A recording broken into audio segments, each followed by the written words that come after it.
What's up, y'all? It's your boy Tlatoani. Yeah, your boy done switched up the name. Yo, if you want to read more about why I switched my name from Tonavi to Tlatoani, my G, I got an article. It's in the description. You can read it. And it explains a little bit of what I went through. And yeah, I'll let you read it.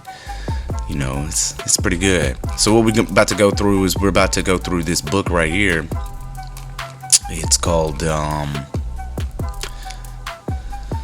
it's pretty amazing. It's pretty amazing. Let me show you the translation here. What's going on? So what I've done is I've had to this book is right here, right? It's the 4 letters, and it's wrote by Monsieur Bourbourg de Bourbourg. If I'm saying that correctly, let me check. Yeah, Bourbourg de Bourbourg. Okay, and it's all wrote in French, y'all. This is all in French. It comes out in 1868. Okay, and it's all in French. I've looked. I can't find nowhere where it's already been translated easily, and I mean, of course, we could come over and use this Google one, right? But this one has a lot of errors.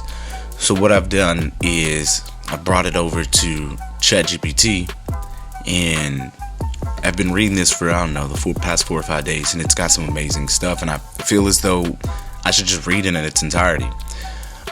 In some of the aspects, we're going to have some interpretations in which we can go through on some of the more deeper things. But yeah, I think this is important to read, and this is a collection of documents in indigenous languages to use in study of history and philology from ancient America. And this is going to be 4 letters, Mexico, or the Mexico and absolute exposure of the Mexican hieroglyphic system to the end of the Stone Age, temporary Ice Age, beginning of the Bronze Age, origins of civilization and religions of antiquity, and other Mexican documents. And again, this is going to be Bourbourg de Bourbourg, okay, which is an ecclesiastical administrator of the, let me see how I say this, Ludiaos of Rabanal, or Guatemala. Okay, so here we go. We're starting at the beginning. Let me see. Well, let me start it right here first. So the 4 letters of which this volume is composed were written at the request of some friends. The readers who will take the trouble to read them to realize will be easily understood by the familiar style that reigns there, and a jumble of a few details. The questions they treat are no less very serious and worthy to the highest degree to fix the attention of the world learned. I therefore strongly urge readers who will have once started not to go through them simply, lightly, or in passing, but take care of it completely. Otherwise, it would be worth better for them as for me that they do not read them no way. Again, even to get a fruit from it real, would it be good when getting started to renounce any preconceived idea for or against America. Okay, for or against America. Let me see, did I already go back? Otherwise, it would be worth better for them as for me that they do not read them no way. Again, even to get a fruit from it real, would it be good when getting started to renounce any preconceived idea for or against America, matter being much newer than one could imagine it. Even after reading the introduction placed at the head of the relation of all things of Yucatan from Landa, many people accustomed to not seeing the things only through professors' glasses, classic pretensions, will not hesitate to say that the book is only a web of paradoxes. I therefore ask in advance that if, as stated in dictionary, the paradox is a T proposition of common opinion, these people will have entirely right. Even more, I will add the example provided by the dictionary, and I will say that if the movement of the earth around the sun was observed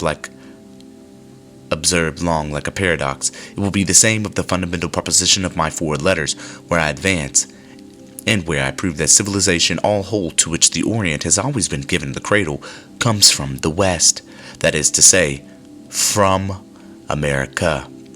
Anyone who wants will laugh. That's what I am very embarrassed about, little. But he who laughs last will laugh best. because there is only the fools who laugh, seeing others laugh, or who shrug their shoulders to do like the neighbor. As for me, forgive me for making profession of faith. I read all the books and all the newspapers, but I do not agree with any one in particular. I do not belong to any clique or scientific literary or so-called theological. I am neither of the government nor from the university, although I can, if necessary, be of one or the other, and serve my country in the measurement of my abilities, which I have already done. But I would like to note my perfect independence by saying that I alone assume responsibility for my writings, born free of Flemish, as my ancestors, Saxons of the old stock, descendants of those who were transported by Charlemagne. So, die what God has done to me, Flemish and free, decided not to submit in advance my opinions to person. Here, however, I make a reservation. Before delivering definitively to the press the first of the supporting documents, which are at the end of this volume, I have wanted to consult more competent than me in the main part in question. This piece consists of the first pages of a manuscript in the, I think this is Jawaro, but let me see. Jawaro language, Jawaro language, taken and commented on doubly by me. According to the system with which these 4 letters are in part, the explained. The first version is the one that would have given everyone Mexican scholars.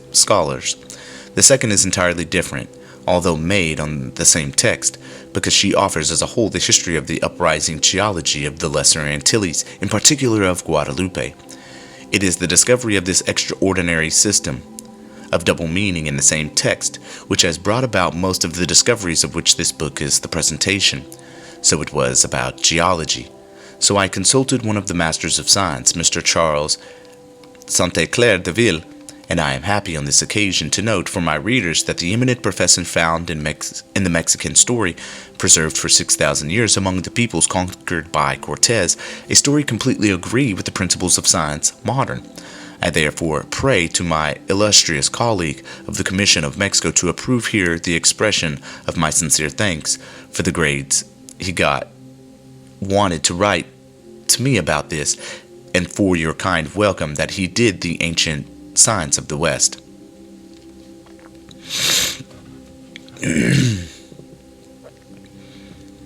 Okay, so let me see here. I gotta make sure to get these translations right and where we are, because this is the beginning. So indeed, or let me see here. And with that, patient readers, I needed to maintain something else. Looking at the big octavo that I had brought to light for 10 years, more than one no one thought, and various of my friends repeated to me what is still believed in the public, that the state had covers the printing costs of my works on America, from which it would result consequently that I could not have enjoyed absolute independence in publishing. After my profession of faith, I must therefore take my confession to you. I will do it to you sincerely. The public must not remain in an error which, after all, would be detrimental to me. So here is my balance sheet. The 4 volumes of my History of Mexico were published by the widow, Arthis Bertrand, at the result of the treaty passed between her and me in 1857, and the Ministry of Foreign Affairs subscribed to this era for a number of 25 copies, from which the bookseller profited. The 3 volumes that I have written since, the Popol Vuh, the grammar of the Quiché language, and the relationship of things from Yucatan, were published at my expense. Only at my expense. And I am neither a man of luxury nor a man of pleasure, and these are small savings made on my annual budget, which I use to pay for printing, maps, and engravings. To the publication of each of these works, the Ministry of Public Education was kind enough to subscribe for 50 copies, but that's all. And the price of these copies are far from having compensated my costs of the printing. So continuing on, only one of my works was published at the expense of the state. This is the one I wrote 2 years ago, at the request from the Minister of Public Education to accompany the album of M.D. Waldeck. He has the title Palenque and Other Ruins of Civilization of Mexico, etc. But I still took advantage of it less than others, having received from the ministry, in compensation for my work and manuscript costs, unpublished, copied by my orders in Madrid, only 12 copies of this work.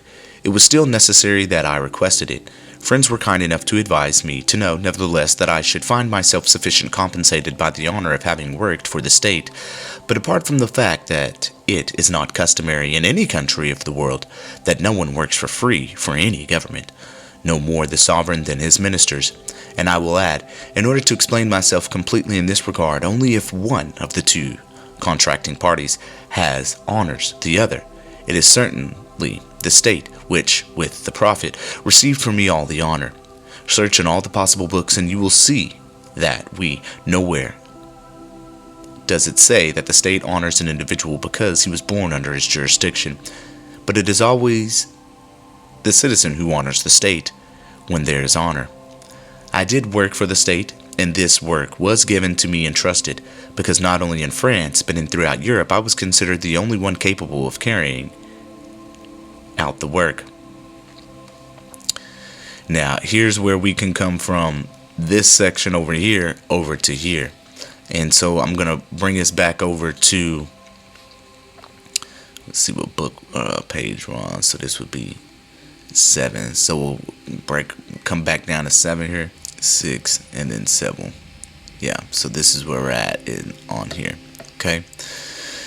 So indeed, my science is still a special science today, so special despite the universality that these 4 letters will give it, that I can express myself thus without any vanity, having no fear that anyone will contradict me in this regard. And if I say it with this assurance, it is because there are people who know it, and who would do anything in the world to keep the public ignorant of it. You hear that? And if I say it with this assurance, it is because there are people who know it, this truth that we're about to go through, and would do anything in the world to keep the public ignorant of it. It was to my studies to the scientific specialty that the Minister of Public Education was undoubtedly referring when at my first meeting with him in March of 1864, he received me along with the other members of the Commission on Mexico, telling me that I was the linchpin of this commission. I thanked him for this precious testimony and have always held a great deal of gratitude for it. Although I have not been vain about it, I know my worth, without feeling any more pride than necessary, like all men of true worth. But I can be grateful without losing any of the independence of my opinions and judgments. It is with a similar feeling of gratitude that I appreciate the flattering words once spoken by Emperor Maximilian in a state council held at the palace in Mexico, where he asked his Mexican ministers, speaking of me, if they knew anyone among foreigners who was better informed about the affairs of their country. Maximilian had offered me the position of general superintendent of libraries on several occasions. Okay, so breaking down this next page here. And museums, along with that of the Minister of Public Education at the time, when noting foreshadowed the end of the war in the United States and the catastrophe that was its consequence in Mexico.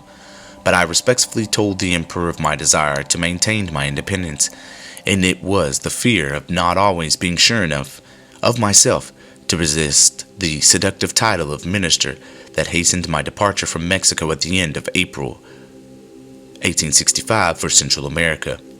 A friend and promoter of American studies, which I have helped to revive in Europe, like Alexander von Humboldt, albeit from a different perspective, I confess that I feel gratitude for all the men in power who have given them impetus. Without being fervent supporter of the current order of things, I greeted with gratitude the decree of Emperor Napoleon III, establishing the Scientific Commission of Mexico. I hoped for more, but never mind. It is with a similar feeling that, before the promulgation of this decree, while I was in Madrid in December of 1863, I received a letter from Mr. D. Quatrefages, who announced its probable creation to me, asking me on behalf of Marshal Valiant, the promoter of this work, next to the head of state, before Mr. Duroy, for my contribution to its future work. Let us say, however, that 2 years before Marshal Valiant became concerned with it, overtures had always been made. So moving on to this next section now. Let's check and make sure. Amavient. Okay, yep, so we're on the right section.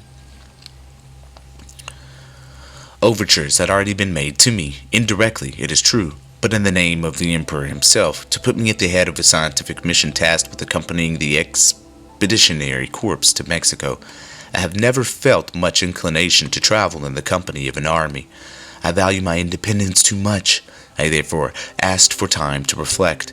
But before I had time to make any decision, incidental circumstances led to the postponement of this project. After all, the honor of having had the first thought of Scientific Commission of Mexico would therefore go to the Emperor. I say honor, and I repeat it, because if this commission had been properly supported, it would have been one of the glories of the sovereign who founded it. Even today, if people wished, it would still be the noblest enterprise of his reign. Despite the fate that weighs on everything in France related to the arts of history of America, the Scientific Commission of Mexico would again become the most fruitful work of our country, or our century, and the centuries to come. I am better positioned than anyone to affirm this. If, thanks to God, we no longer command the territory of Mexico, we possess the most beautiful monuments of its ancient history, and throughout the whole extent of American soil, we would find, if needed, those of its ancient civilization. It's a big statement. Whatever happens after providing the map that served at the beginning of the military expedition, I hope to be more fortunate one day in creating the one that will serve future scientific expeditions. More than one important person must remember the research that the government had done in January of 1862 in the libraries and repositories of Paris to find a map executed on a scale that could guide the Expeditionary Corps from Veracruz to Mexico at the outset. Inquiries were made in England and German without finding what was desired. Some people then remembered that I owned a Mexican-Guatemalan collection composed of a large number of interesting items collected during my long stay in America. One evening, let's see what this dude's name is.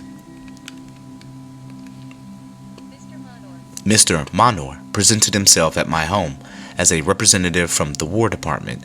He asked me if, among my papers, I had a map that met the required conditions. Unfortunately, Mr. Manor, whom I did not know at the time, did not explain what use was intended for it. I am not quick to hand over items from my collection. I therefore replied that I had one as large as he wanted, but that I needed time to search for it among my papers. This map was the one Mr. See how to say this one too. Mr. Berteau had given me in Mexico, and on which he had made numerous additions for me in red ink. The day after next,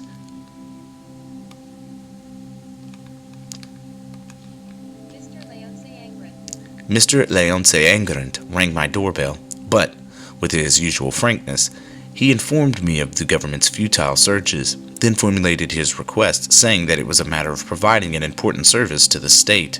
From that moment, everything I had was at his disposal, and the map was immediately found. He copied it by hand with the author's additions, to which he also added numerous corrections, along with my map. I had given Mr. Engrand several sheets of handwritten notes containing a detailed description of the two routes from Veracruz to Mexico, one via Orizaba and the other via Perote, according to Mexican railroads.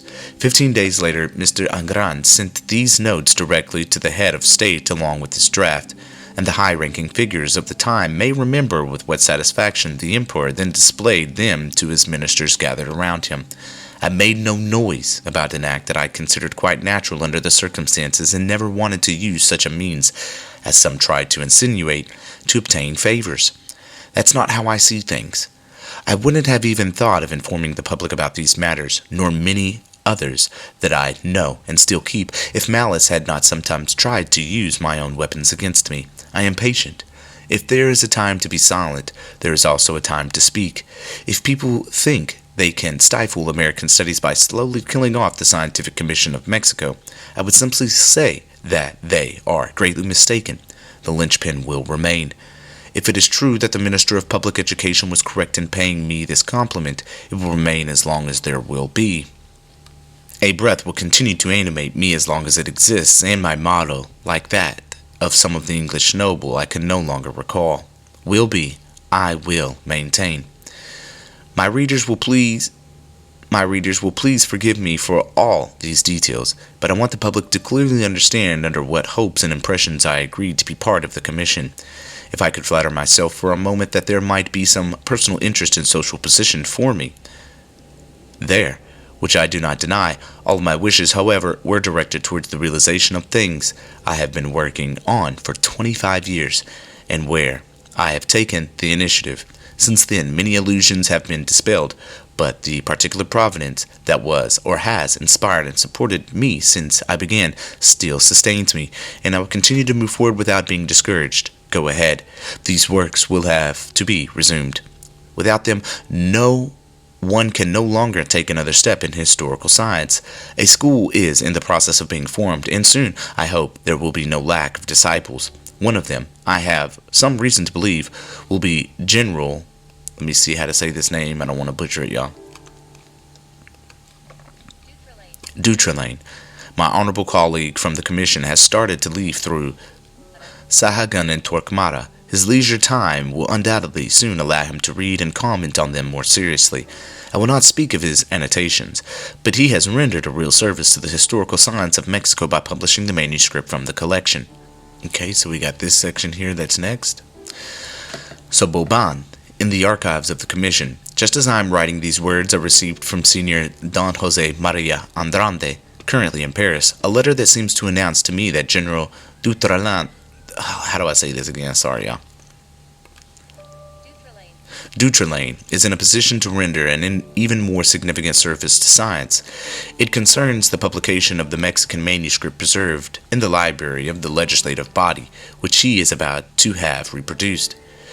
If I understand what he would have said some time ago during his stay in Mexico to Don Fernando Ramirez, former Minister of State to Emperor Maximilian.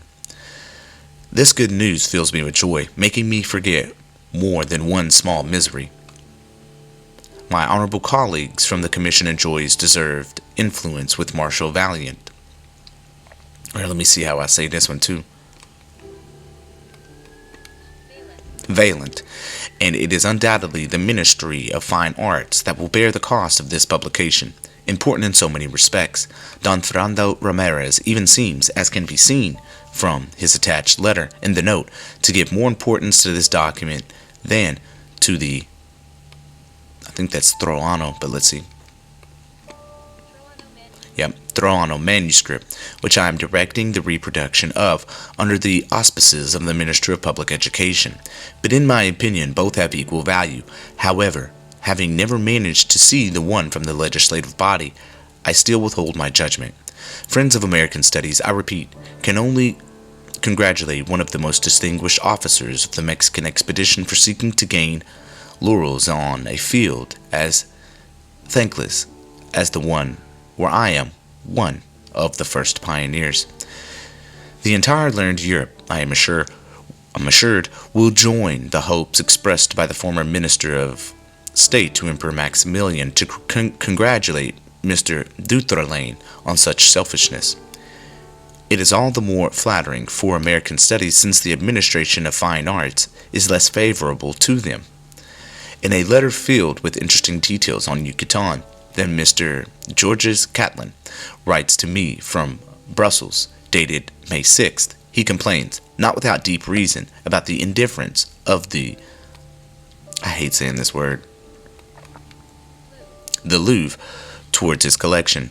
This collection, which everyone could admire a few years ago in New York, London, and Paris, is certainly the most beautiful ethnographic museum of the United States in existence.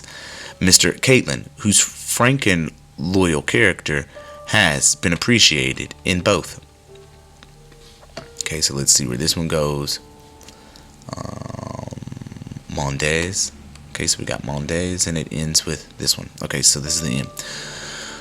Worlds, and whose veracity cannot be doubted, had been on the verge of selling his collection to the Washington government. Low intrigues, as there are around all governments, thwarted his hopes. He was proposed to make him successful, to share not only the profits but also the glory he had acquired by assembling this valuable collection. Catlin indignantly refused and brought it to Europe, based on a report made by Senator, let's see how we say this one, Marry Me. It seemed for a moment that it would be acquired by the Louvre. But soon the good and courageous traveler, who had enriched the scholarly world with so many ethnographic insights, realized that in Europe, as in America, there are malevolent spirits outside of the fantasies of popular imagination. The same fate that succeeded in depriving France of several of the most beautiful pieces of the Campana Museum, that missed the opportunity to acquire the Duke of Blacas collection, that makes only the crudest antiquities from Mexico visible in the Louvre and hides from the public the view of those from Peru. This same fate weighed in turn on George Catlin and stifled him. The hecatomb was complete. Will there be more? Let us hope this is the last. Okay, so now we're going to get into it directly. Okay, and this is where it kind of gets deep, and some aspects where I'm going to have to switch back to the other section with some interpretations, which I've already gone through. So we're going to translate until I get up to that point, and then we'll jump back over to that where I've been working for the past, week on doing the translations. But we'll just go one by one. So it's cool. Alright, so bear with me, y'all. Because we want to make sure to get a really good understanding of everything, right? And this is going to be an extensive work through on this book. So instead of worrying about all the fancy pictures that I normally put up, let's just get the overstanding. Alright, so let's go. Section 1. You wish, sir, for me to share with you the thoughts on America, as well as the knowledge I have gathered over the last 20 years on the antiquity, history, and languages of the populations of this continent. You desire that I speak to you about Mexico, this classic land of Western civilization, and that I quickly bring you up to date on the myths and symbols of Mexican religion, which are still so obscure today, you say, and so difficult to interpret. You want me to lift the veils that envelop them and make them understandable to everyone. Admit it, the task you impose on me is not an easy one, but I have promised to satisfy you to the best of my ability. You have often made me consider the opportunity of this work. While asking for it for yourself, you have made me appreciate the interest it would have for others, especially for those who wish to know the sources of American civilization. We have, you say, no specialized work that sheds light on the religious or social origins of the nations of this continent. We lack the most elementary notions about their mythology and the gods they worshipped at the time of the conquest. The details you have published so far are insufficient and leave us in doubt about the moral condition of the societies destroyed by the Spaniards. Except for yourself, you add, and a few of your friends, who knows the history of these lands, if there is one at all. Outside of scholars and learned men, you will encounter in the world men who will intelligently discuss all historical science with you, who will talk to you about Sanskrit and the Vedas, who will know the status of their works of,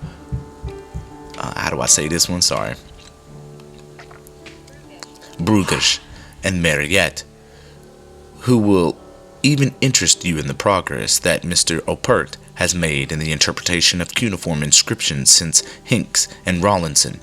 But how many will you find who are capable of sustaining a continuous conversation on the antiquities of America? That, if I remember correctly, sir, the sustenance of your arguments. I now understand them better than anyone, but I cannot stress enough how difficult the situation I accept is. Nevertheless, I would be too happy if the public you offer me would be willing to listen, and if the scholars on whose behalf you have spoken to me more than once. I do not reject without examination the insights that the study of languages and antiquities of America can shed on the ensemble of historical sciences prepared by you. Perhaps they will be fair enough to believe this time that I am not speaking from a spirit of system and preconceived ideas, as more than one critic seemed to reproach me, without having delved into the matters I deal with, as much as I would be needed to be in a position to judge fairly. If my works on Mexico and Central America were not composed of 7 enormous volumes, I would say to these critics, read and you will see how little I am systematic. Each of my books bears the fullest imprint of my independence and the progress I have made while working. The systematic people The doctrines are those who stubbornly remain forever in the same ruts, opposing out of academic system those who abandon them or who, from the beginning, have refused to follow routine. I readily agree with them that innovations are not always without danger. But what would we become, my God? What would science become? Where would progress be? If the fear of often imaginary danger stopped all our steps, I understand, moreover, what is difficult about undertaking studies of the kind to which I have devoted myself. Manuscript documents on America are rare everywhere in Europe, except in Spain. Printed books are scarcely less so. To acquire an understanding of them, one must have learned Spanish. It would even be useful to have traveled in the New World. More than that, it would almost be necessary to have stayed there. There is another difficulty, perhaps even graver, and this difficulty is especially inherent to France. Science, unfortunately for science, is too often for us only a stepping stone to reach positions, a means to obtain honors. There are chairs in our country for all branches of science. There are prizes for all kinds of studies. Most of the scholarly languages of the ancient world, the history of the literature of the nations that spoke them, are represented at the College de France. The Sorbonne, or the Imperial Library. For America, either ancient or modern, there is nothing similar. Our scientific centers disdain it or pretend to ignore it. It is true that studies that have America as their subject have not yet led to anything, and that Mexico is in decline among speculators. And yet, if one wished, what would one sow on America's soil? One would reap 100-fold. The world we call the old is no richer in ancient monuments, and the Spanish archives contain infinite treasures concerning the one we think is new. What a broader field for scientific research! What? Because the military expedition failed in Mexico? Is that a reason to abandon the scientific expedition to neglect the study of its monuments? Was Bonaparte more fortunate in Egypt than his nephew was in Mexico? Did his hastily retreat between the ships of the English fleet prevent the magnificent results brought by the Cairo Institute? Isn't it, after all, to the Egyptian expedition that we owe the discoveries of Champollion and those of his successors?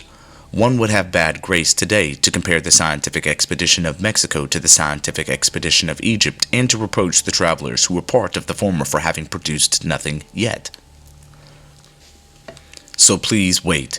How can you compare an expedition inspired and guided by the greatest genius of modern times with an expedition composed of 5 or 6 young people, almost without any other support than their own courage, entirely left to the personal inspirations alone? However, they have traveled half of the New World.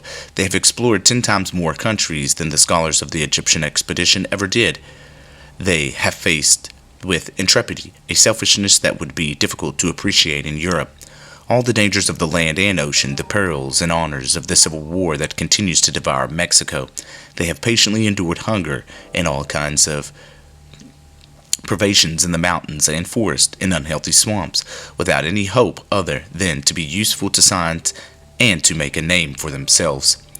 It is then to them that we must now blame for the inactivity of the Scientific Commission of Mexico. Is it them who should be held responsible if until now it has produced nothing complete? Have some of the patience they have had and still greatly need? Rome was not built in a day. Wait until they have had time to organize the various documents they had collected on their travels.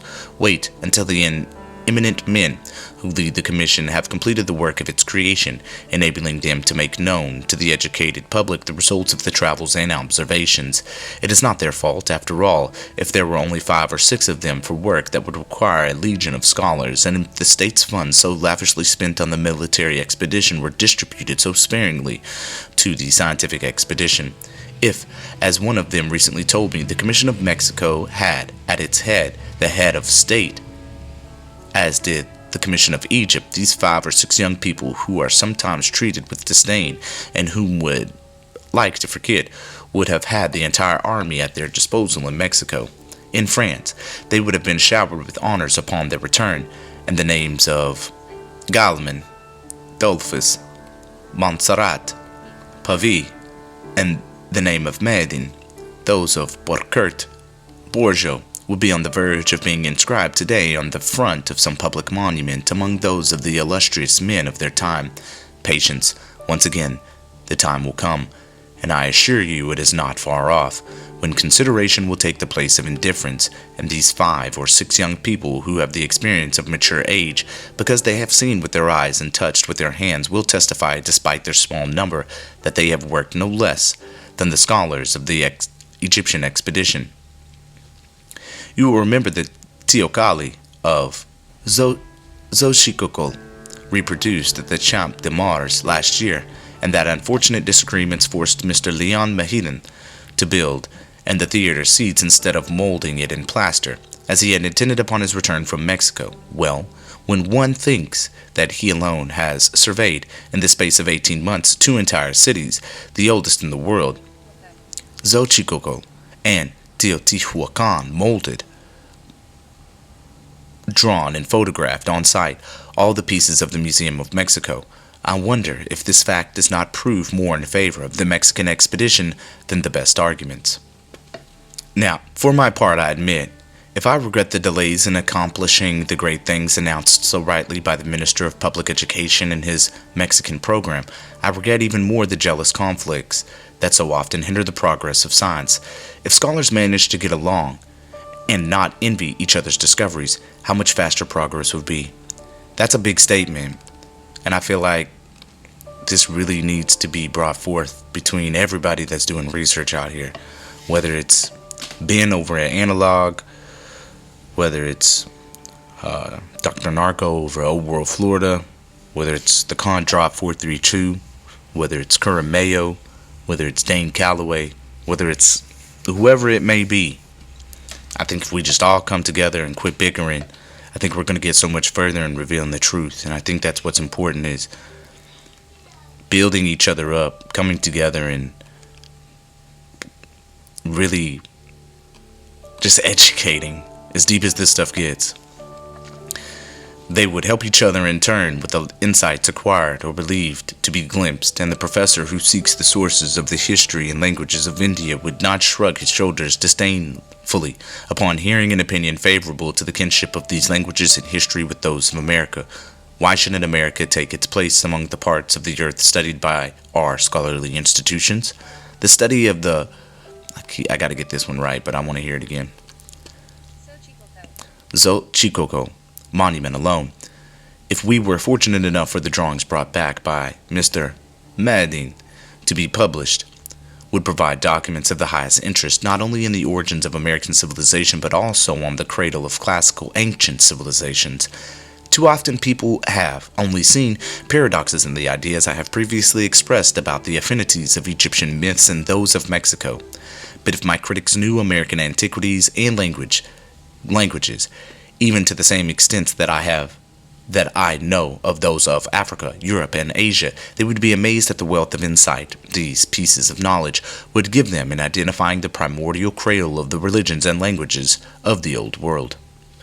Now, that Sanskrit has been classified roughly in its true place among the languages of our continent and is no longer viewed as the common mother, as the prototype that is more or less reflected in the organization of each of its daughters, or as the primitive language, I believe there is some timelessness in citing for you in passing a few lines from a very short article, but one filled with extremely remarkable views, written by Mr. Oppert. Let's check if that's the right way to say it. Oppert, for the Linguistics Review.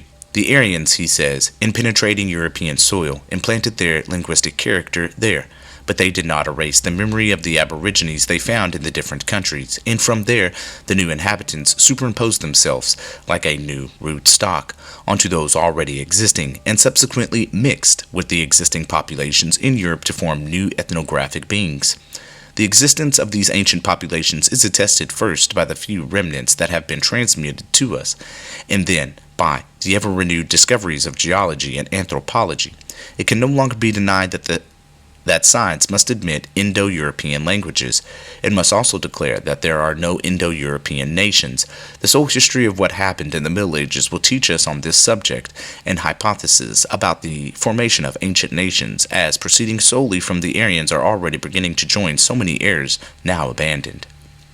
So here we have, well established by a scholar whose opinion often carries great weight in questions of origins, and who himself agrees with many others the existence in Europe of languages and peoples prior to the Aryans. Continue to read with me the article by Mr. Oppert, and you will see, sir, how much his ideas support the thesis that I am currently undertaking to present. Quote, if the grammar of the ancient languages, like that of modern languages, judiciously, continues Mr. Oppert, has a well-defined character, the dictionary demonstrates to us, even negatively, the truth of our thesis.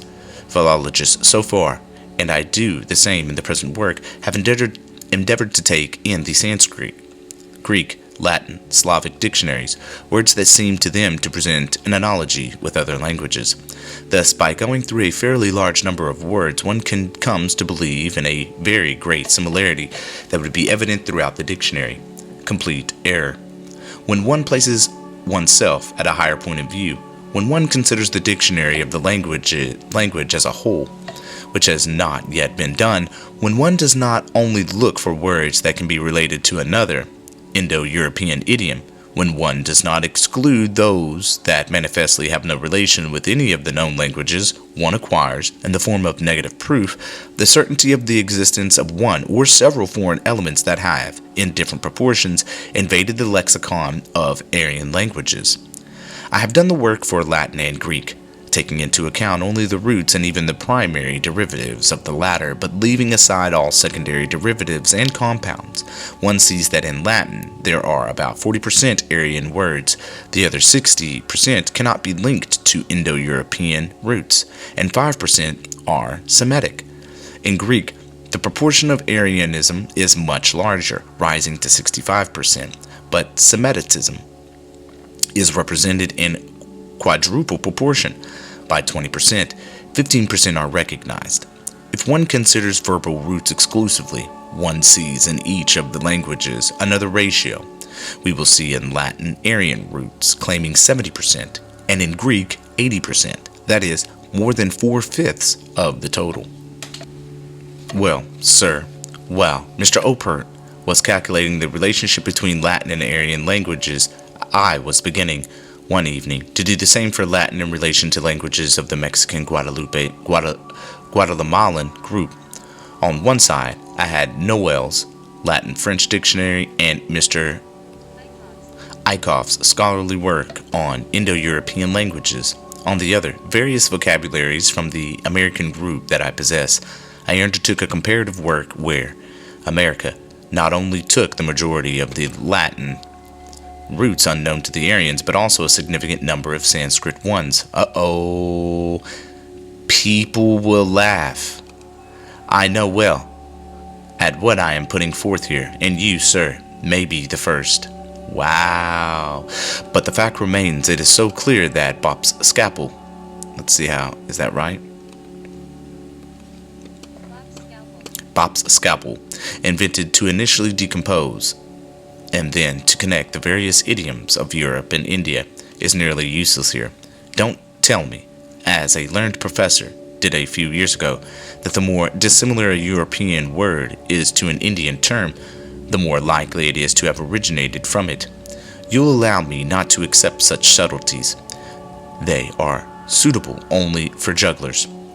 It is absolutely as if one were to say that Paul cannot be his mother's son if he unfortunately resembles her, and that a horse must have a cow for a mother because it looks like a stallion. So I return to my dictionary to tell you that if you would care to examine it, you will find at least half of the words in Noel's dictionary in the Mexican Guatemalan language group. You will find their origin in nature, and you will be able to break them down to the simple sound of a vowel, something that Bop's all-powerful scalpel has never attempted to do. For any of the languages he has subjected to his genius, you, sir, who handle this instrument far better than I could ever do, would need just a little goodwill. and for your friends a little less disdain toward America to arrive at the same result. All you would need to do is consult Molina's Mexican vocabulary at the Imperial Library, as well as the Quechua and the Gachical vocabularies from the American collection. Nevertheless, I will not dwell for now on the relationship between Latin and Mexican Guatemalan language groups, and when I say Latin, I mean most of the related languages. However, before moving on to another subject, I would like to make a simple observation concerning the Eastern origin long attributed to Indo-European languages. In making it, I have no pretense of knowing more than you or your scholarly colleagues on this subject. I am not an Orientalist, although the East has always interested me and was the focus of my studies before my travels to America. That was 25 years ago. Since then, although I have kept an eye on the East and have cultivated its literature and languages, it has been in a secondary manner. I must confess that I did not expect to have to undertake a serious study of it again, but when I least expected it, I found myself suddenly led back to the point from which I had long moved away. Unlike Christopher Columbus, who discovered this continent believing he was sailing towards Asia, I rediscovered the East when I was working to delve further into the West. What was to be done in this situation? Close my eyes to the light that was offered? Certainly not. Sir, you would have been the first to advise against it, so I did what you would have done, what you would still do. I consulted Bob. Let's see what these names are. Barneuf and Westergaard.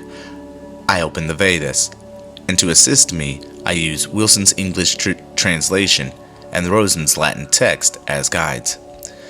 You might say that books are not enough, that a few weeks or months, or even 1 or 2 years of study will not allow you to acquire the wisdom of the East. On this point, I completely agree. So let me reiterate that I have no pretensions to Orientalism. I have the deepest respect for those who possess it through their long studies, and I will always consider myself the least of their disciples. However, those who listen are not forbidden from raising their voices to question the masters from time to time. Therefore, to the masters themselves, to you, I point out the lack of originality in the Sanskrit language, despite the richness and perfection of its grammar. It is not a mother tongue, as Bob rightly said, and after him, Mr. Chave. But I will add that it does not even seem to me to be the daughter or granddaughter of the mother tongue, and can only be a descendant far removed from the original source. We're talking about Sanskrit here, y'all. A very small number of the roots it contains, which are derived from Aryan, are rationally explained. Hence my doubt. So, I would be very pleased if you could tell me, sir, why most of these so-called roots are produced by the united emission of 2 different sounds. Also, how is it that I can dissect these same root words with your own scalpel, and each of the primitive elements they consist of can be found in the languages of the Mexican Guatemalan group? This is a question that I submit to your careful consideration. I can already see your astonishment, or rather your incredulity. However, I am counting on your wisdom and impartiality to not dismiss without examination the notions that I may provide you on this subject in the course of this letter or others. Regardless of your objections to the idea that American nations may have preceded those of our continent in the era of civilization, I would also appreciate it if you did not reject this notion outright and would arm yourself with a little patience. What I have to tell you is intimately linked to a series of important geological facts that should undoubtedly interest you. I am perhaps even less of a geologist than I am an Orientalist. That's no reason to dismiss or overlook the insights that geology provides me. History benefits from everything, and I believe it is my duty to openly present the discoveries I make or foresee, even if there are in no way the usual order of my studies. What I have found, along with the origins of civilization, is the geological history of the Gulf of Mexico and surrounding areas, which were formed following a cataclysm caused by a volcanic activity. The documents where I read this history are those that the conquest of America has left us, but where I find the most continuity and clarity in this regard is in the text written in the Nahuatl, Quiche, Chactequel, or Mayan languages, in Spanish manuscripts, and in the original paintings preserved in libraries as reproduced in the magnificent collection of Lord's Kingsborough.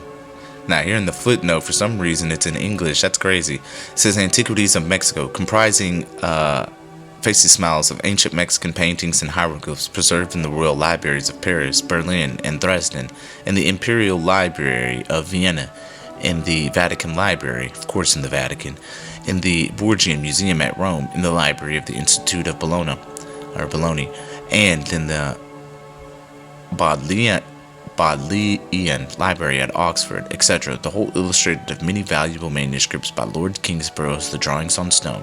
Okay? Moving on to this section 3. I think this is page 15 here. Section 3. For nearly 25 years, I've been studying the American languages, histories, and traditions. However, it was only 6 months ago that I managed to grasp the secrets hidden beneath the veil of these history and traditions. It's crazy though, because it's got numbers in here. Section 3, then you got 20 years, which is 2, and then 6, so 236. A fortunate convergence of circumstances, the result of quite diverse studies, unexpectedly led me there last summer. My knowledge of Nahuatl, or Mexican, which I've pursued more ardently than ever since my last trip to Mexico, as well as the Mayan language that I have had the opportunity to delve into in Yucatan, along with the Quiche language and its dialects, have all significantly contributed to expanding my capabilities. The discovery of the Mayan alphabet that I published in 1864, along with Landa's work, as well as the intriguing notions related to Mayan religion and calendar contained in this book, had already given me a hint at the time about what American histories could teach us, even in terms of geology. I had only a vague idea when publishing the Quiche text with the translation of the Bourbourg, but the examination of Landa's work, the still superficial study, admittedly, of some Egyptian documents, strengthened by notions about the Book of the Dead provided by a foreign Egyptologist friend, gradually opened my eyes not only to the analogy that existed between the myths of the two continents, but also to the essentially geographical and geological nature of several of these myths in their relationship with American soil. These various assessments led me to give the introduction to the account of things in the Yucatan, its titles, which appeared so strange and paradoxical to many people. Your theory has not been well received in the academic world, a scholarly friend recently told me, referring to this introduction. I can't say I'm surprised. The university is above all a classical body steeped in Hellenism and Latin. If Oriental languages have participated in its work and honors, as has the science inaugurated by Champollion, it's because there have been men well versed enough in these new sciences to make them known and appreciated through continuous readings at the Institute, but who, except for 2 or 3 scholars, has sufficiently focused on American archaeology or languages to make them the subject of special papers. No one that I know of. Nevertheless, the Academy of Inscriptions and Humanities is not unaware of what is happening, and it takes an interest. Proof of this is that it honored me in 1862 by giving a very honorable mention to my 2 volumes in the Quiche language on the occasion of the Volney Prize. Let's return to Mexico. If I've aroused your susceptibilities, I've also succeeded in your curiosity. Despite yourself, you feel the desire to see to what extent I will push my comparisons. Well, you will be satisfied. However, I warn you that neither your opposition nor your incredulity will be able to endure. The work that I am currently engaged in is of such an exceptional nature that I am certain in advance of the path it will take in the scholarly world. There is neither pride nor presumption in stating this, for this book is not my own. It is solely the translation of an old Mexican manuscript that I copied in Mexico in 1850, identified as number 13 among the Nahuatl language documents from the Bourbourg collection. Barberini collection. It is titled Historia de los Reyes del Culhuacan y Mexico, and I have often mentioned it in my History of Civilized Nations of Mexico and Central America under the name of Codex Chimalpopoca, named after Don Faustino Chimalpopoca Galicia, my Nahuatl language professor, and that of Mr. Aubin. Two other copies of this document exist in France in the possession of this scholar, one made by the astronomer Gamawai Leon and the other of Father Pichardo of the Oratory of Mexico. I transcribed my own copy from the original that existed at the time in the College of San Gregorio, and I have reasons to believe it is more accurate than the previous two. You will understand later, sir, on what grounds I base this claim.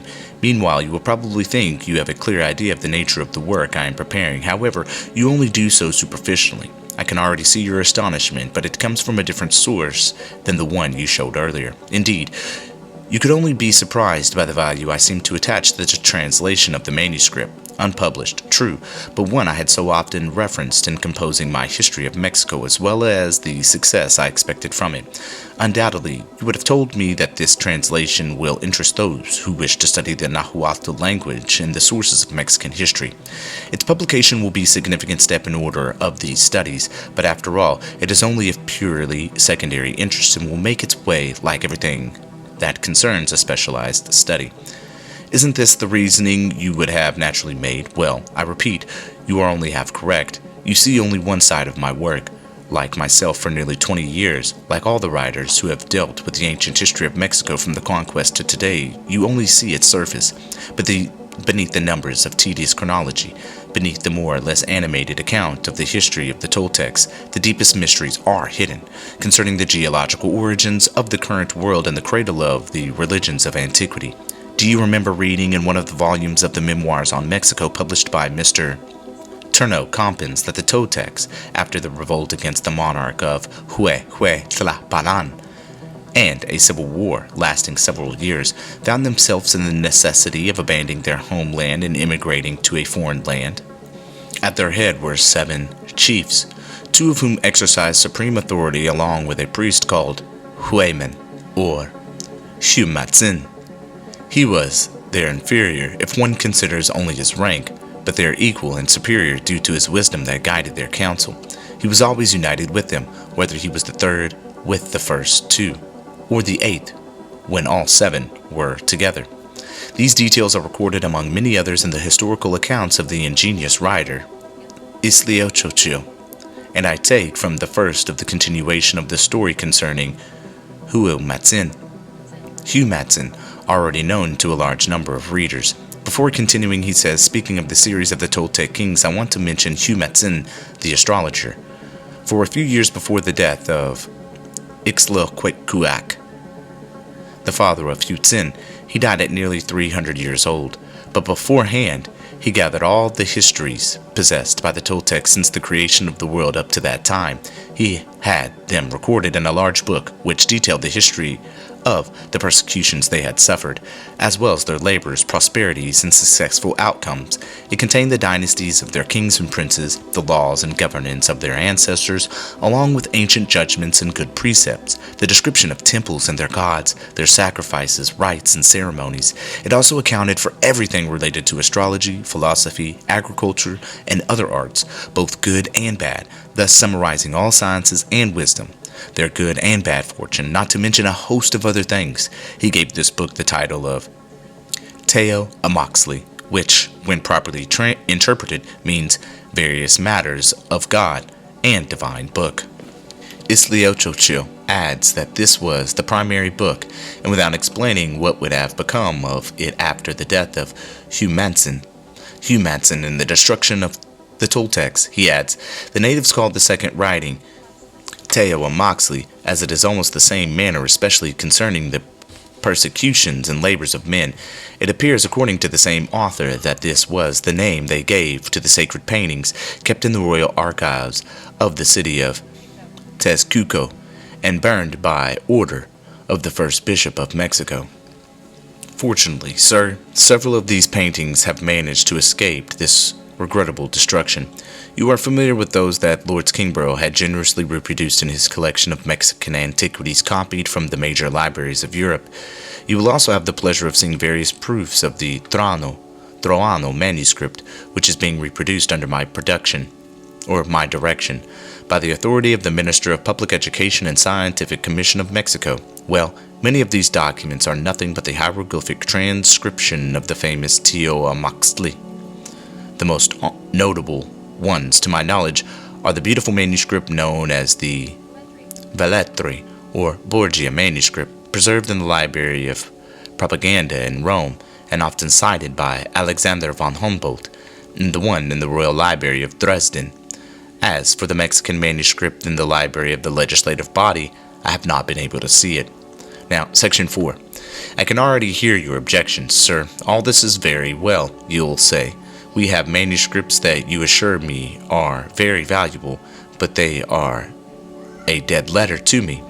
Their unsightly images tell me even less than the signs of the obelisk of Luxor or the tomb of Sati, which have begun to be deciphered.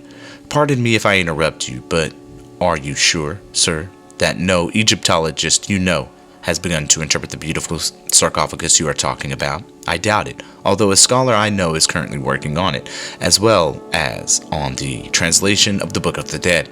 The time is not far off when the secrets of this mysterious book will be revealed, without the need to resort to all of the mystical jargon that Hellenistic Egyptians of later periods imagined they found there after having lost the true sense of the hieroglyphs. Back to these Mexican sketches that you find so hideous, and they are indeed. But do you know why they are so ugly and deformed? First of all, these images are hieroglyphs, no more and no less than Egyptian hieroglyphs. That is to say, a sacred script whose form, once agreed upon and adopted, could not change and had to be passed down immutably to posterity, like everything else that is ritualistic and sacerdotal. Secondly, these images are robust puzzles that would have become inexplicable if the successors of those who invented them had allowed even the slightest alteration to their lines. The shapes of these figures that you find so horrible are conventional forms. The uglier they are, the closer they get to the primordial object they are intended to represent, because rather than human beings, these images are, in the original documents, more or less anthropomorphized sketches of purely geological facts. Please refer to the robust puzzles that illustration gives you each week. Examine these skeletons formed from entangled lines, taking on more or less real form, which are often found there, and you will get an idea of the thought behind the strange sketches. Therefore, I admit that the ugliness or beauty of a figure in Mexican paintings has absolutely nothing to do with a work of art, no more than our playing cards have to do with the paintings of Raphael or Titian. However, this does not prevent that amid these deformities and ugliness, there often emerges, despite the hieratic stiffness, a genuine artistic sentiment. It could be a hand, a foot, a head, or a bird, the sketch of which is far from indifferent. Moreover, aren't we beginning to reconsider our preconceptions about the genius of nations when we see the crudeness of some of their symbols? Anthropomorphism made the Greeks forget the origins of their deities. The refinements of art in the execution of symbols, particularly statues of gods and heroes, evolved in inverse proportion to the understandings of primitive things. The improvements in sculpture must have strongly contributed to the coarse anthropomorphism lamented by several philosophers. In the sanctuary's secrecy, in the mysteries so carefully hidden from the masses, the initiates undoubtedly rediscovered, along with the august notions of sacred origins, the explanation for the crudeness of ancient images, which were connected to popular superstition for good reasons. The cruder they were, the more they resembled the earthly object, location, or phenomenon they were initially meant to represent.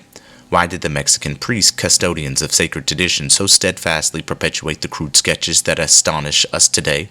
It is because they were closer than the priests of any other nation to the places where the terrible mysteries that gave birth to idolatrous cults had been performed.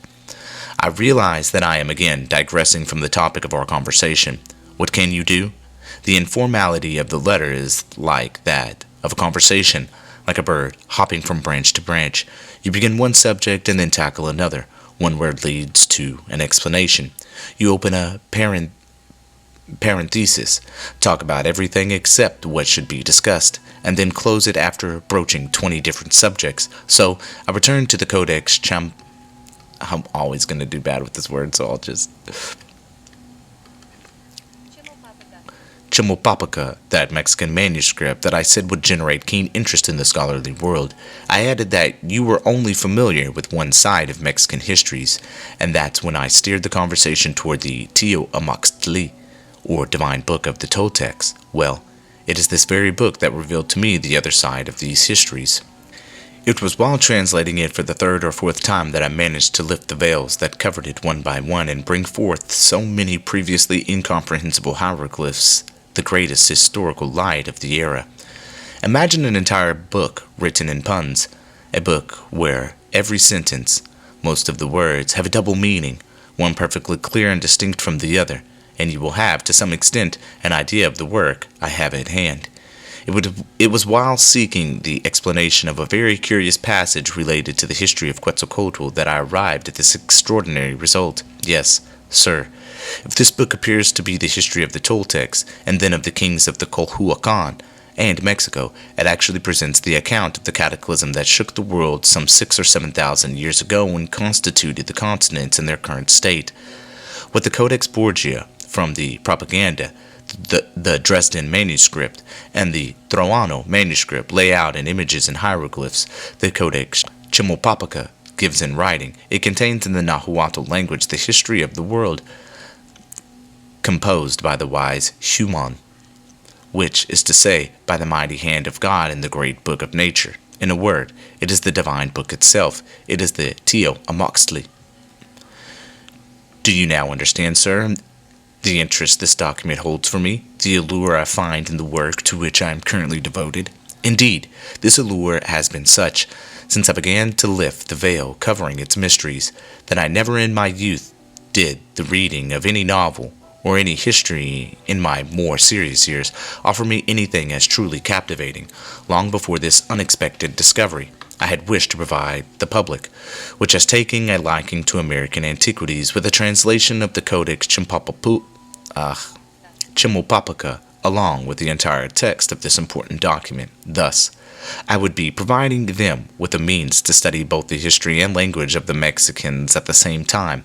Those who had the good fortune to possess a copy before me, Gama, Pichardo, and Mr. Albin, had considered it, not without great apparent reason, as one of the most valuable sources of Mexican history. As for me, in the more than imperfect translation I had written 19 years ago in Mexico under the direction of my Nahuatl professor, I already found things of such considerable interest apart from its Mexican specialty that I often regarded that the documents I had published on the history of the languages of Central America had prevented me from resisting it seriously. I confess that aside from these works, I had long hoped that Mr. Aubin would eventually publish it himself. When I looked back at my first translation, I recognized numerous errors originating not only in the incapacity of my interpreter, but also from the difficulties with which the text is fraught. After 18 years of work and constant revisions, it is only today that I have understood its true nature. Section 5. A year ago, I saw in this book nothing but a chronological history mixed with legends, but as I understood it then, I had finally resolved to revisit it and entirely restart the translation. If its chronology seemed dry to me, the legends, drawn from ancient ballads of which the nobility and priests had preserved the memory, particularly captured my attention. Those relating to the myth of Quetzalcoatl bear such striking resemblance to the myths of Bacchus and Hercules. On the other hand, I found such remarkable analogies with that of Osiris that, despite the opposition of the classical school and the numerous skeptics that my Introduction to Landis book had encountered, I became more committed than ever to parallel these myths and seek their explanation. The study of some portions of the Vedas, and Cruz's symbolism in the excellent translation by Mr. Guigno were of great assistance to me. It's not that I was well-declared supporter of the transcendentalism that lies at the core of Cruz's ideas. I was only looking for facts and and traditions concerning the deities of ancient religions, then going to the sources where I could reach them. After each reading, I emerged with a deeper conviction of the identity of these myths and the commonality of their origin. Moreover, the initially vague idea that this origin might one day be found in America, instead of wanting, only gained more consistency. What finally convinced me was the sequence and linkage of these myths in Mexican theology. While I often only saw fragments in the mythologies of our continent, I told myself that if Mexico could not yet claim priority for their invention, it at least had the right to claim for itself a clearer and above all, more complete notion of them. As for the distinctive attributes of the deities of the ancient world, from Egypt, Greece, Asia Minor, etc., I discovered them all, one after the other, among the Mexican deities. And what's more, these often provided me with a plausible explanation, which is rarely the case with the deities of the ancient world. If I had listened to my detractors, if I had yielded to the stance, not of my critics, for I've only had one deserving of that name, but of opponents nonetheless in American archaeology, I would have undoubtedly stopped on the path where I still find myself today, alone, relying solely on my own resources. Fortunately, the barbs that were hurled at me hardly touched me, and the veiled sarcasms directed at me had no effect on my spirit. Despite your reservations, you know very well yourself, sir, that I do not let myself be carried away like a young man by flights of imagination, and you have been able to see how little I am actually systematic. I am far too independently minded for that, and I don't like being constrained to eternally defend my own ideas, or those of others if I don't find them good. Unless, of course, you call a system the sturdy, consisting of seeking historical truths everywhere, regardless of the rules set by certain professors, born in academic routine, nourished by it, and seeing only through it, indifferent to what surrounds them. For my part, I openly confess to you that, not being pigeonholed, I have no desire to be. However, alongside this mindset that you might perhaps labeled as riggedy, I have more flexibility than you can imagine. I am not at all stubborn. If I stand tall before arrogance or ignorance, I always bow before the reason and science. When I resumed my translation of the Codex Chimalpopoca, I was quite determined in publishing it not to assert any analogical annotations to the introduction I had placed in Landis' book. I wanted to leave the reader to the pleasure of surprise in discovering for themselves the curious analogies that Mexican myths present with the great myths of our continent. But as I progressed in my work, these analogies became so striking, such astonishing identities presented themselves under my pen, that I ended up reversing my initial sentiment.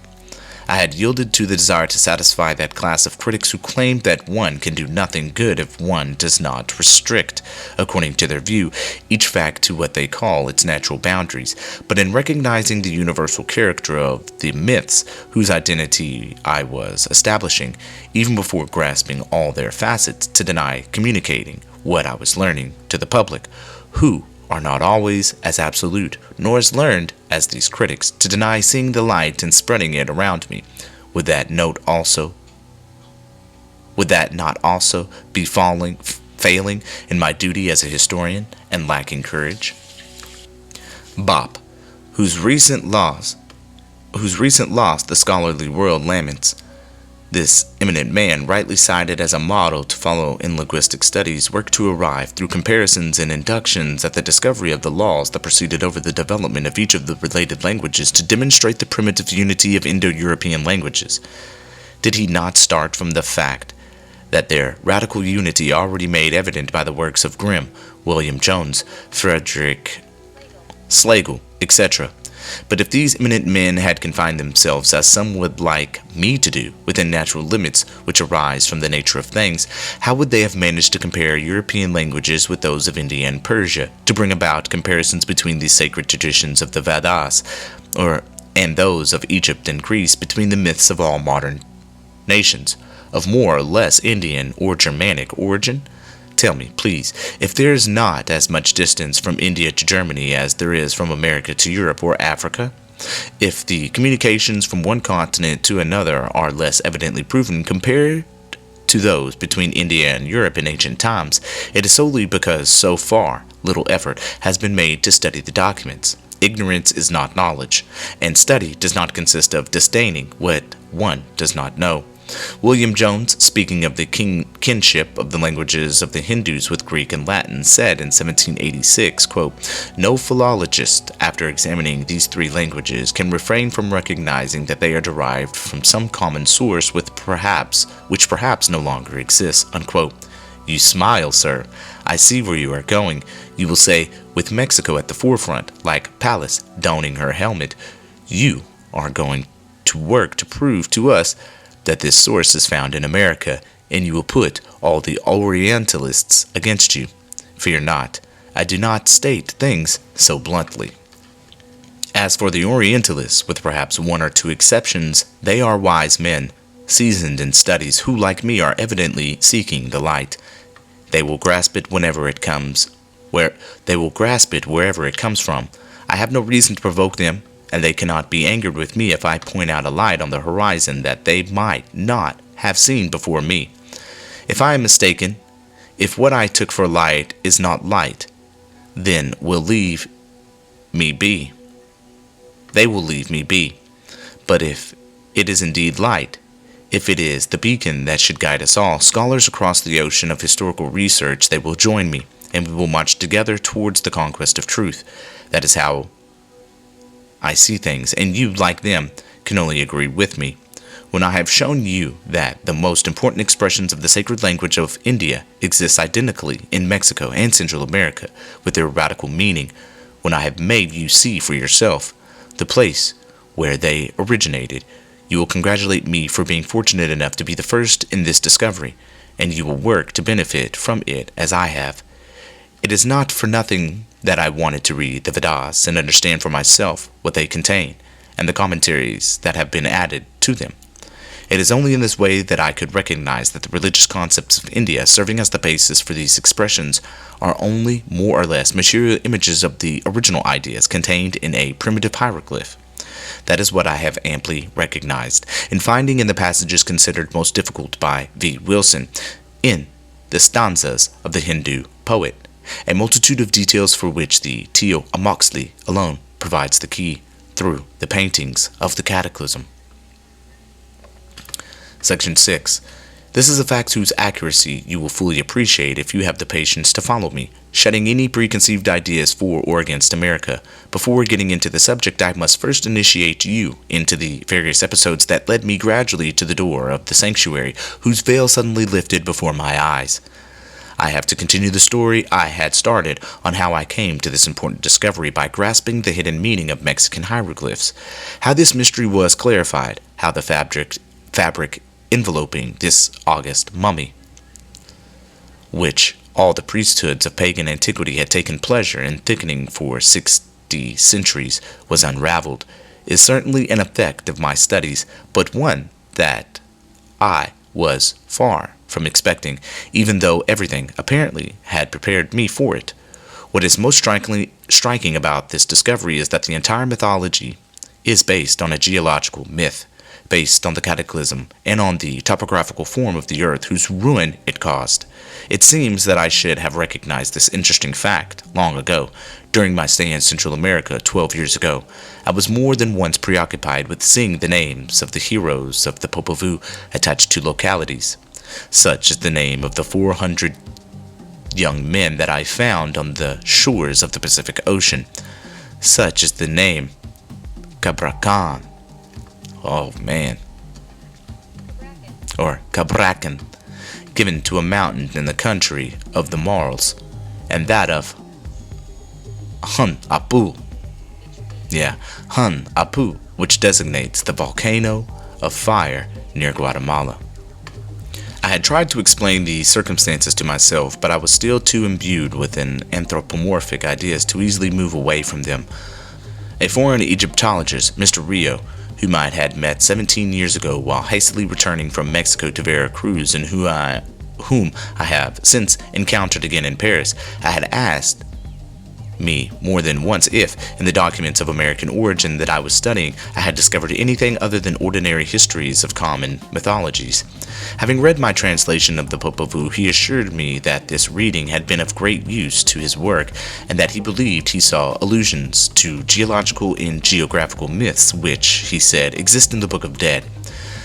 In the Book of the Dead, these ideas had found me incredulous for a long time. The discovery of Landa's work, the research I carried out regarding the signs of the Mayan calendar and alphabet, the examination of the geographical myths outlined in Humboldt, and those alluded to by the traditions reported by Friar Romain Payne and Pedro Martir de Anguera concerning the Antilles, all of this ended up significantly altering my initial impressions.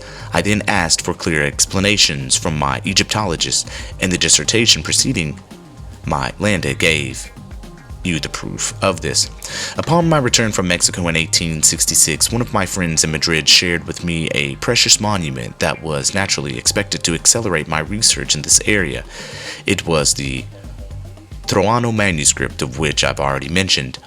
Don Juan de Troy e Ortolano, who owns it, kindly lent it to me. Then, sealing this mark of trust, he generously allowed me to take it away and keep it for as long as I deemed appropriate to use it.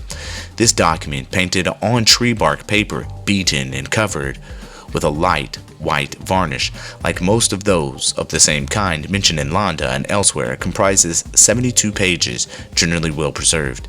It is drawn in characters and figures according to the usual expression of Spanish writers of the conquest, meaning that next to the images that symbolically express the facts, there is an explanation in phonetic characters of those whose alphabet Landa had preserved. The roughness of the profiles leads me to believe that it is of very ancient date, perhaps 1,000 years before our era, and that it comes from some priestly tomb. Now, as we're going through this too, what I want you to notice is that while we do some of these translations, you'll notice the symbols over here on the left-hand side in the actual book itself. So take a peek at those when we're going through these, because of course, when we're translating it, it kind of gets jumbled, but you can still see what's going on over here with the symbols, right?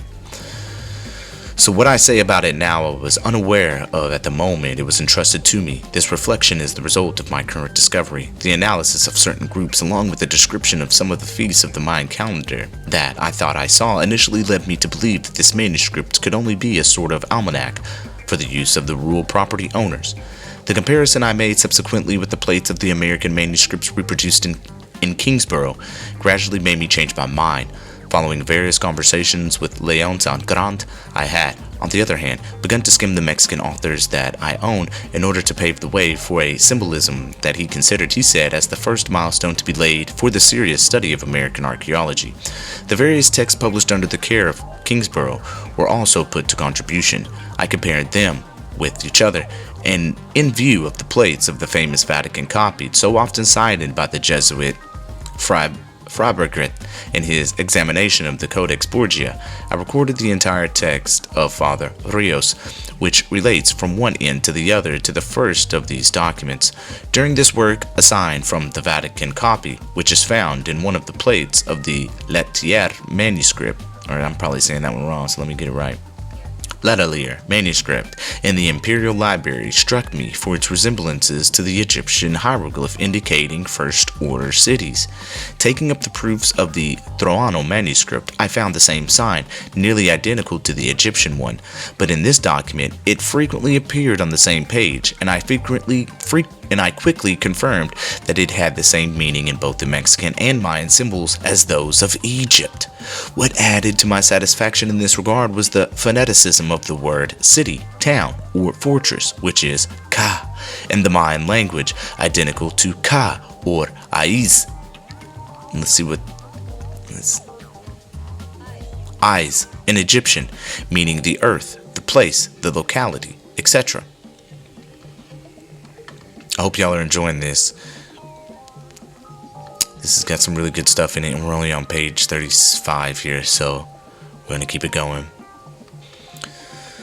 I will say later what the composition of this term is, which is not a root. Note for the moment that ka in the Mayan and Quiche languages means four, and alludes to the four winds of the world as well as the four quarters of every American city, designated by the four arms forming the cross and the sign. This discovery, seemingly insignificant, led me to others. As I revisited the page of the Dresden Codex in the Tlatoani manuscript, I observed that this hieroglyph was always attached to one or another of the calendar signs. It then became evident that these signs, usually given as symbols of various divinities, were in reality representations of localities or regions that were deified and transported to heaven with divine attributes.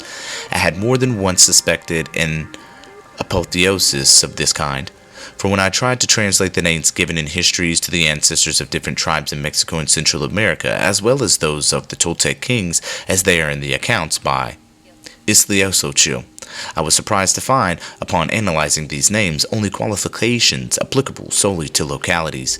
The light this work shed on the set of data I already possessed led me to surprising theological discoveries, especially concerning the affinities of the Nahuatl language with those of the Quiche Maya group.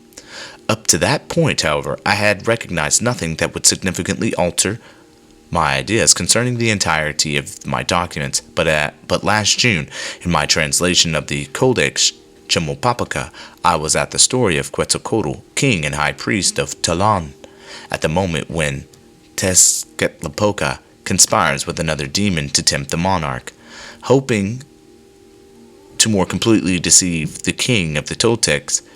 Tezcatlipoca invents a two-faced mirror, one of which has the power to monstrously alter the futures reflected in it. With this instrument, he hopes to make him loathsome to himself and compel him to abandon his kingdom. He appears at the palace and, after repeated refusals, finally gains an audience with Quetzalcoatl. He humbly salutes the high priest, who questions him about the purpose of his visit. Then, continues the text, he presented him the mirror, saying, "Know thyself. Look, my lord, you will appear in the mirror." Recognize here the famous sentence engraved in the Temple of Delphi, which the Mexican god pronounced long before Greece had knowledge of this myth. But let's return to Quetzalcoatl. The high priest, obeying Tezcatlipoca's command, is horrified at what he sees in the mirror. Like Zagreus, says Cruiser via M. Guino, quote, "He saw in this deceptive mirror only an unfaithful image of himself," unquote. Then he wants to withdraw from Talon. Another tempter comes to him, and to encourage him to show himself to his subjects, offers a craft of mask for the high priest that will conceal his deformities. The prince agrees. What follows is a description of the mask, the details of which the Mexican text provides. You can see it in the face, referred to as the sun, which occupies the center of the famous zodiac of Mexico, as well as the trophy of the so-called Temple of the Sun in the ruins of Palenque. This mask is also the same as that of Selenius, found on a multitude of Bacchic monuments, where it is associated with Dionysus, the god of tragedy in the stage performances, just as Quetzalcoatl in Mexico. It is the same that often represented the father of the gods in Egypt, according to Athenaeus and Diodorus. Well, sir, it is the description of this mask whose symbols I will have the opportunity to explain later that suddenly opened my eyes to the hidden meaning of Mexican myths. In the idea given by the Codex Chimalpopoca, or Chimalpopoca, there is especially the mention of two teeth protruding from the mouth, twin teeth, or shaped like serpents. These teeth, which I have seen in the images of Buddha in the Siamese exposition, and which are quite often present even in the mouths of certain deities of Greek antiquity, are found in all the symbols of Quetzalcoatl. Just a few days before, while examining one of the local hieroglyphs of the Dresden manuscript, I thought I had discovered its mysterious meaning. The description given by the Codex Chimalpopoca was therefore a revelation for me, both sudden and unexpected. An instantaneous process then took place in my mind. A beam of light crossed it, and the blindfold I had over my eyes suddenly fell.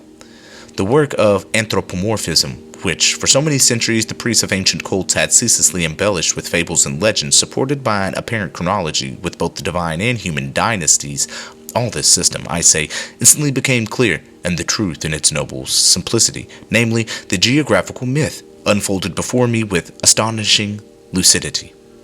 Has it ever happened to you, as it has to me, when setting out early in the morning between the grand landscapes of the Alps and the Pyrenees, to observe these vapors that cover the mountains at sunrise, these vapors rising from the depths of the valleys and the damp recesses of woods, envelop the landscape in a veil of light mist, often giving it appearance of an immense lake, where the angles of the forest projected here and there like so many promontories of foliage-covered islands. Then suddenly, the sun appearing would break this artificial tablet, similar to a mirage.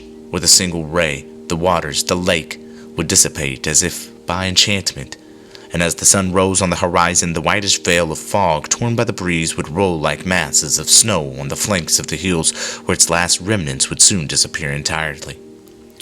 These fogs, these veils, these waters, this lake, this mirage, in the end is American history, as I had conceived it, as I had read and commented on it according to all documents, as I also had written it myself, following in the footsteps of authors who had preceded me for 60 centuries. But the truth has come to the light, like the ray of the sun on my landscape.